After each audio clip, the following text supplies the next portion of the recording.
Hey, my HCG family. Oh my gosh, my hair is even different. I am trying something different here. I'm using actually YouTube, and I'm going to see how this does. I've never done it before because what I use on the Mac computer is not, it doesn't work. It doesn't get up fast. So anyway, uh, I am here to tell you that I'm on day 4 of, and I want to make a correction, and I've said this already, this will be my 3rd time that I posted on the Facebook page that I am in phase 3. I am not in phase 3. I am in a planned interruption. I cut my, this round, I stopped it short of 40 days. I mean, if you want to say short, I think I stopped it on day 39, but I was not done. I did not want to stop this soon. I wanted to continue, but with having Thanksgiving a week early, I had to switch that up, and then also my husband's going to be off work, and I did not want to be on very low calorie while he was off work. So I decided to do a planned interruption, and after that, which is almost going to be 3 weeks, I am going to start up again on very low calorie day. So anyway, I wanted to discuss a little bit about the idea of the MOP and the POP. I didn't know anything about MOP and POP. What I did know is I knew about the protocol and I knew about Dr. Simeon's manuscript.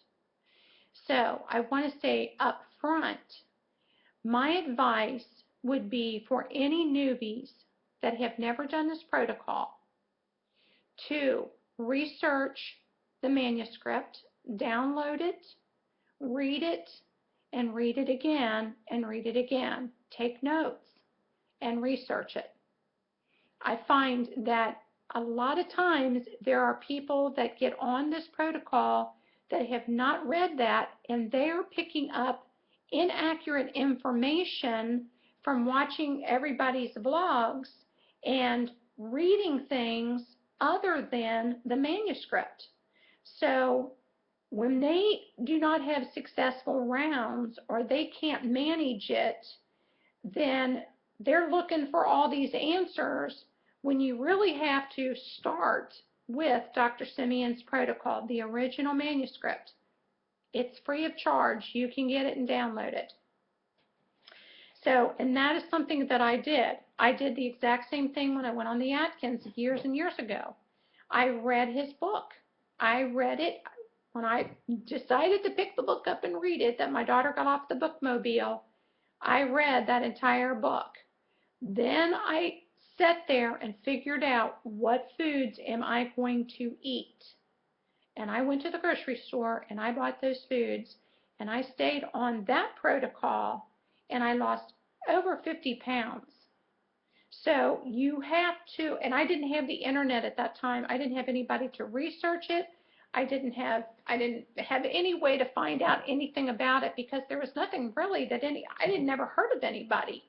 And you know what? I was a stay-at-home mom at the time. I still had kids here at home, so I wasn't working. And my hair looks like crazy because it's not on the side like it is on my other one. Anyway, so read the manuscript first before you do anything. Are you guys not going to be able to listen to me, are you now? Anyway, it looks way better when it's on the Mac. But anyway, so do that first before you start listening to what everybody else is doing on the protocol. That would be my advice. I have done POP and I've done MOP. I've done more MOP than I've done POP. I have been perfect on protocol, meaning that I didn't add any vegetables on there that were not on the list. I did not add any kind of meats that were not on that list. The only thing I did would take, when I had a salad, I would put tomato or onion with it. and I would make up my own little salad dressing with the mustard and maybe red hot turkey sauce. I weighed all of my meat before I cooked it. I trimmed off all the fat. So this is, I wonder if I should look down here or look up here. Anyway, so this is what I've done. This is how I did it. So I'm going to be looking down instead of at my camera here. Okay.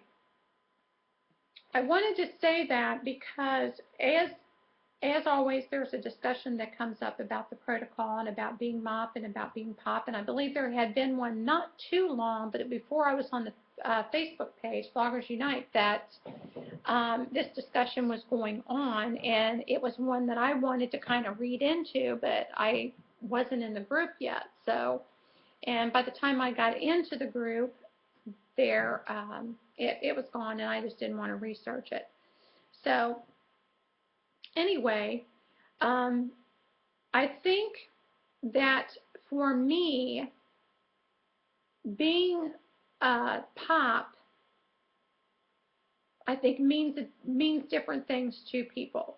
It means POP to me is going to mean something differently than what POP is to you. If we're going to say exactly do what the protocol says, but I'm going to add this or I'm going to add that. So whether it's cream, whether it's a different coffee creamer that we're using, whether it's salad dressings that we're using because they have no sugar in them and they have no fat in them. You know, I mean, there's all kinds of different things that we all do that makes us feel like I can do this protocol. This protocol is bearable now as long as I can have this. If I can have this, then I'll be fine. I'll be able to sustain I'll be able to sustain staying on this protocol for 21 days, 40 days, or however long you want to do the protocol. So anyway, I think, and this is my opinion on how I had made this decision to go on the protocol and to not add things in that were going to be harmful to my body. So when I found out about coconut oil and I found out the benefits outweighed, I believe, not the risk of slowing down my releases on the protocol. But this would be considered my 5th round. The last 2 rounds, I believe, you guys can go back and check them. I thought I did, but I can't remember. I will go ahead and say the last 2 rounds. I'm not for sure. It might have been just the last time that I did it, the protocol last year, was the time that I added on coconut oil, mac nuts, chocolate delight. I might have done that some the other time. Of course, the very first time, everybody's POP, except for when you're eating a salad with your big pile of lettuce, you might have some tomatoes in there or a sliced onion, or have all 3 of them. So you've got a pile of lettuce there that has really absolutely no nutritional value in it whatsoever. You're getting something from a tomato and even something from an onion.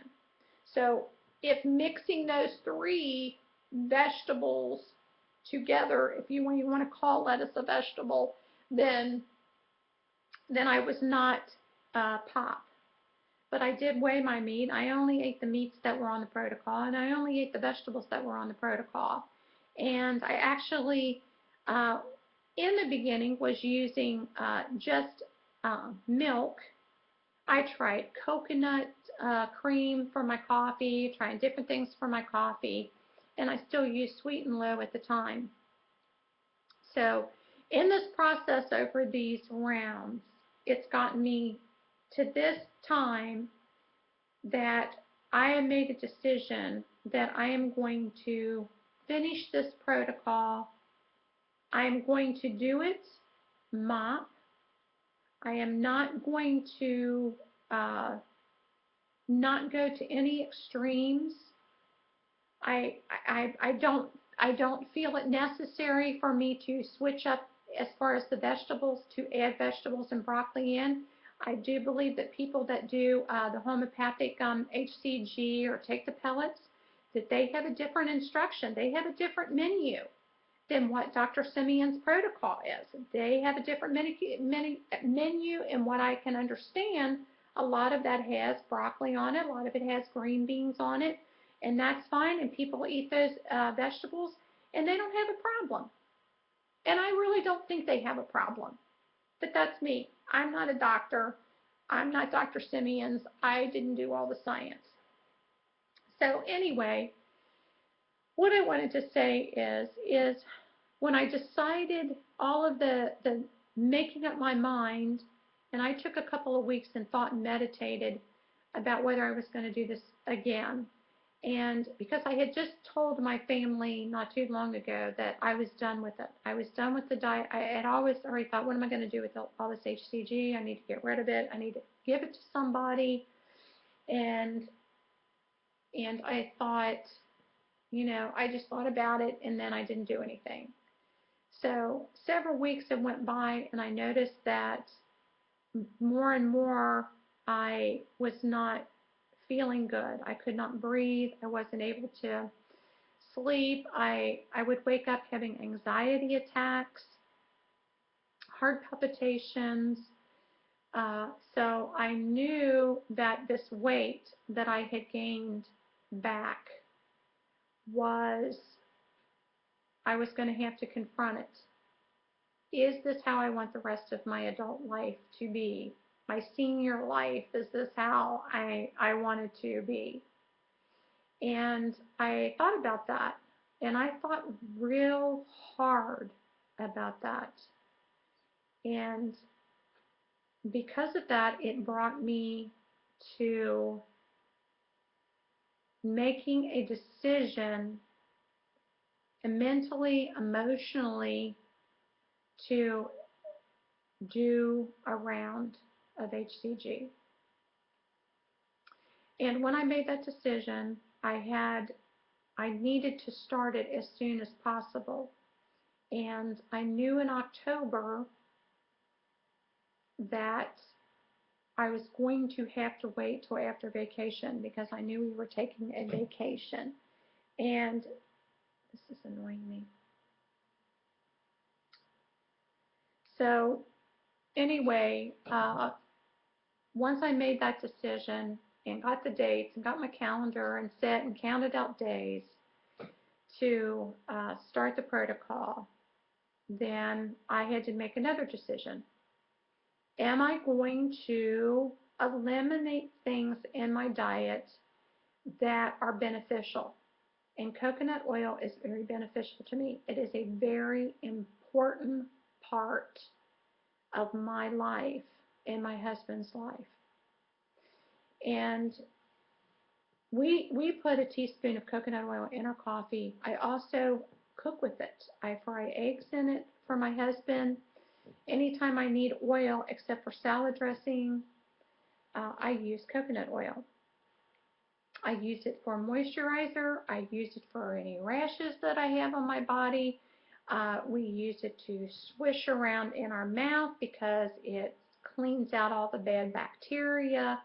I mean, there's just a list and list of things that you can say about the coconut oil. So I want to end it right here and see how this downloads, and then I'm going to pick up where I left off, and I hope you all join me.